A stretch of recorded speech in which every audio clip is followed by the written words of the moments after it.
Mengantisipasi cuaca ekstrim di Kota Palembang, Balai Besar Wilayah Sungai Sumatera 8 menyiagakan sejumlah unit pompa di stasiun pompa Sungai Bendung serta pompa bergerak. Pompa bergerak disiagakan di kawasan yang selama ini rawan banjir, seperti di Jalan Simpang Polda dan Jalan R. Sukamto. Kota Palembang yang didominasi dataran rendah dengan pertemuan sungai-sungai, serta pasang surut Sungai Musi membuat rawan banjir. Hal itu diperburuk dengan kondisi sungai dan kali yang mengalami pendangkalan dan penyempitan, serta kebiasaan warga membuang sampah yang menghambat aliran air.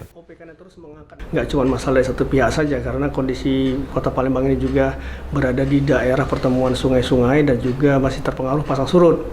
Jadi kalau pada saat hujan yang cukup tinggi, kemudian air di Sungai Musi sedang naik pengaruh pasang, jadi ya air itu memang jadi meluap.